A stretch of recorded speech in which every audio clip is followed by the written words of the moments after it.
She was just the janitor until she pressed the one button no one dared to touch. The company tried to erase her, but what she did next made the founders show up and flipped the entire system upside down. They told her not to touch the red button, didn't explain why, didn't need to. It was implied, like the way people imply a woman like her should stick to janitor duties and leave the big stuff to the suits upstairs. But she saw it every morning. Same button, same glare from the floor manager, same gut feeling. One day, that button's gonna matter. Her name was Naomi Raines, 35. Afro-textured hair always wrapped in a bandana. Cleaning badge clipped to her hoodie. Always early, always polite, and always invisible. She wasn't hired to ask questions. She was hired to clean around the questions. But today started with a yes, and immediately got punished for it. The office smelled like lemon disinfectant and fresh betrayal. 7:15 a.m. She was on her knees, scrubbing a coffee spill someone conveniently didn't report from the night shift. The reception glass caught her reflection. Forehead damp, lips pressed, dignity bruised but breathing. Then she heard it. A sharp cough, not polite, not real, just loud enough to remind her she wasn't alone. "Miss," said a voice behind her. She stood, slowly, turned. Mr. Larch, floor supervisor, mid-50s, salt and pepper hair and zero sense of irony. His tie was tighter than his smile. "You missed a spot." He pointed with his foot, didn't bend down, just pointed, like she was some cursor he could drag around. Naomi looked down. The stain wasn't even on the floor, it was on the leg of a chair. She opened her mouth to say something, maybe even just, "I'll get it." But he cut her off. "You know, some of us have meetings in here with clients, important people." She blinked, because what she heard was people who look like me, not like you. She knelt back down, not because he was right, but because she was tired, and because in this building talking back meant disappearing quietly. By 8 a.m. she was in the break room, alone. That's when she noticed the cardboard box, sitting by the vending machine. No label. Inside, a crumpled suit jacket, a half-empty mug with CEO printed on it in fading gold letters. And a nameplate. Julian E. Knox, founder. Her heart skipped. Knox. The man who built this place. The one who hadn't been seen in weeks. Rumor was he'd been pushed out by the board. Company bleeding money. No one saying anything. Just gone. She looked at the mug. The inside was still wet. That's when she heard it. A meeting in the glass room across the hall. Tense voices, raised. Words like sell, merger, liquidate. She shouldn't have listened, but she did. And she heard everything. "So we offload to Vanguard. Cut the legacy staff. Restructure ops to automation. We sell the bones." And Naomi? The janitor? She's not even an employee, subcontracted. That last part? It wasn't even said cruelly. It was said like weather, like fact, like Naomi didn't exist in a world where feelings mattered. She backed away from the door. Her hand bumped into the wall, and there it was. That red button. The one no one explained. Next to it, a dusty laminated sign, partly peeled, that read "Manual Override. Founder Use Only." She stared. Long. Not because she was going to press it, but because suddenly she wanted to. At noon, she delivered a tray of sanitized keyboards to the main conference room. Just like she'd been told. Silent. Efficient.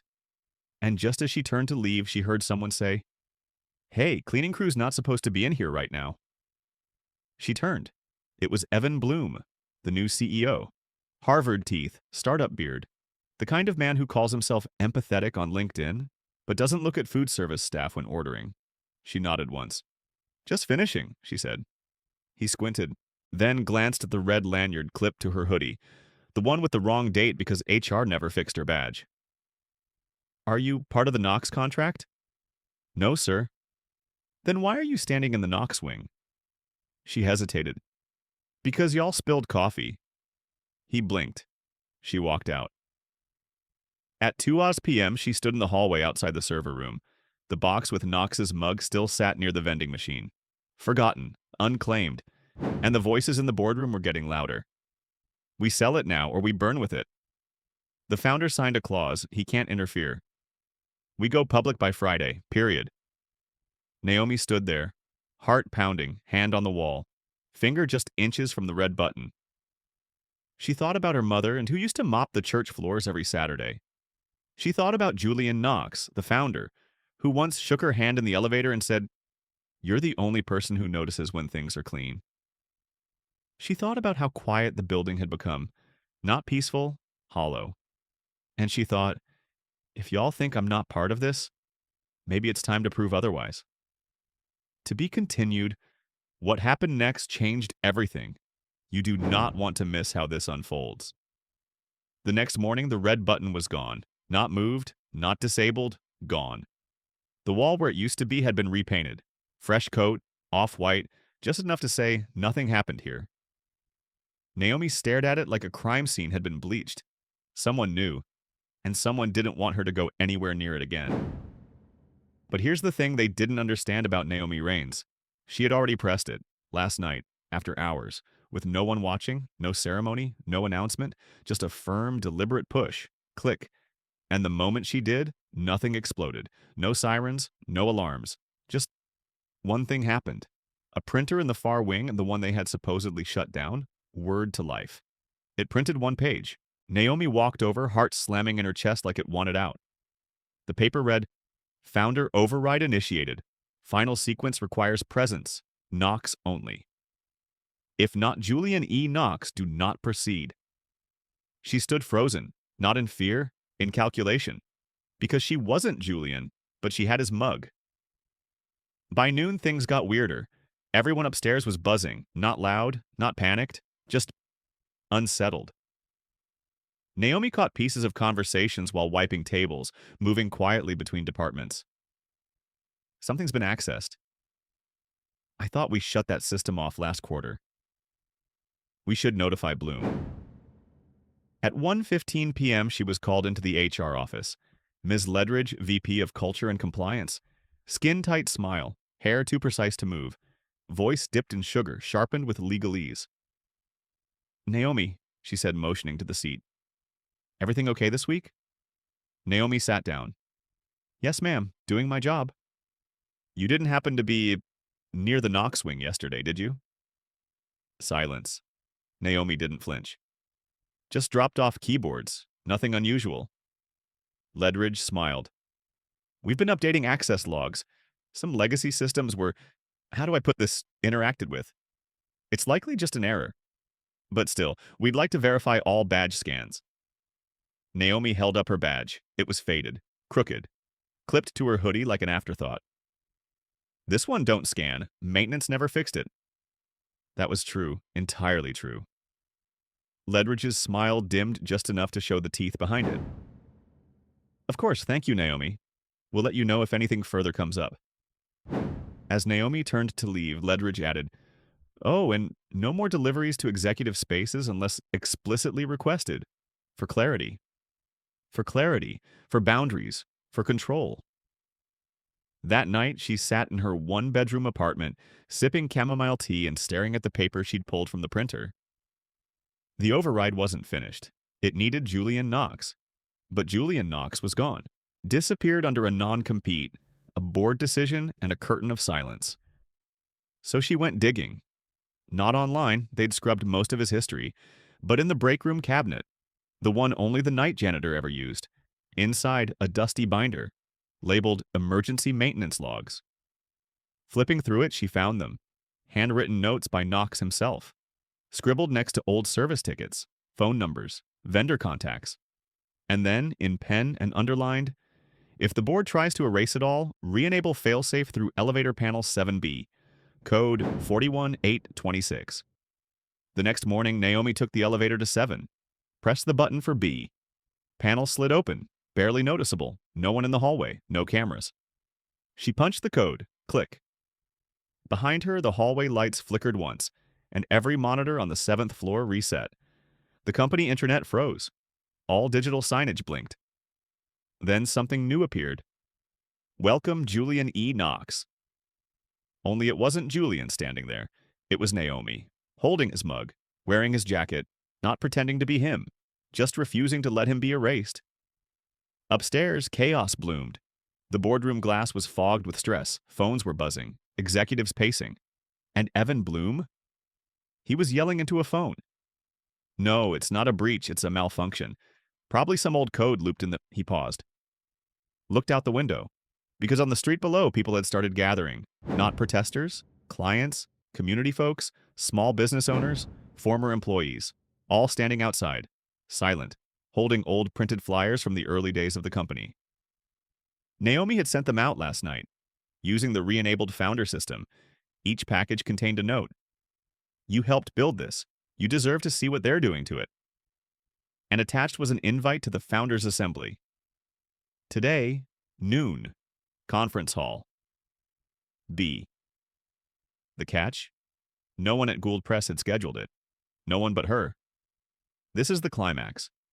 Everything you've been waiting for? It's here. Stay tuned. Because what Naomi does next will flip the power dynamic on its head. 11:59 a.m. The hall was supposed to be locked. It wasn't. The badge reader blinked green. The doors slid open. And Naomi Raines walked in like she'd owned the place her whole life. She wasn't in uniform. She wore Knox's blazer over her hoodie, his mug in her left hand, a file folder in her right. The kind they'd long ago stopped using. Paper, tabs, handwritten notes. The kind that left fingerprints. Inside, the audience had already gathered. Not employees. People. A retired mailroom guy in a wheelchair. A woman in a church dress holding an old marketing flyer. A teen who once interned here and never got paid. And at least 30 small business owners who hadn't gotten their contracts renewed after the last restructure. They all sat, watching. Silent. Tense. At the front of the room, a stage, empty, until Naomi stepped onto it. She didn't clear her throat, didn't introduce herself. She just opened the folder and started reading aloud. April 14th, 2011. Julian Knox signed a vendor credit extension for Simmons and Daughters Print Supply. Why? Because their eldest had medical bills and he said, this place should be built on more than margins. A pause. May 9th, 2013. Internal note. Employee Naomi Raines noticed leak near backup generator. Logged incident. Saved us from flood damage. Response from board, none. Response from Knox. A thank you card and a raise. Another pause, then she looked up. You know why I'm reading this? Silence. She pointed at the corporate banner hanging in the back. Efficiency, optimization, progress. Because y'all replaced people with metrics, stories with slogans. But you forgot? This company didn't start with systems. It started with sweat. A door in the back creaked open. Bloom entered, flanked by security. He looked furious, but oddly unsure, because the room wasn't his. Not right now. He stepped forward, spoke too calmly. Ms. Raines, you're not authorized to hold company events. She raised the mug. Funny, this says otherwise. A laugh rippled through the crowd. Bloom's jaw tightened. You're trespassing. Am I? She pulled a copy of the Founder Clause. Section 14, Paragraph 3. In the event the founder is incapacitated or absent, legacy delegates may enact provisional assembly if a quorum of stakeholders is present. She looked out over the room. I think we've got that covered. The crowd nodded. Some clapped. One man stood. Bloom turned to security. Remove her. The two guards stepped forward and then stopped, because from behind them, someone else walked in. Cane, gray beard, slower steps, but unmistakable. Julian Knox, alive, present, watching. He stepped to the front and said nothing, just placed his hand on Naomi's shoulder, then looked at Bloom and gave him the smallest nod, like a man flipping a final switch. And the entire projector system rebooted. On screen, one sentence appeared. Control has been returned to original parameters. You could hear a pen drop. Bloom stammered. This is illegal. You're violating board policy. Knox finally spoke. You broke the board when you sold our people for software. This isn't about policy. It's about possession. And this building was built by hands, not keystrokes. Naomi stepped forward. Her voice was clear now, resonant. You want to know what made this company valuable? She lifted her ID badge, crooked, unreadable. It wasn't the tech. It wasn't the name. It was the people who stayed after hours. Who knew how to reset the press when it jammed?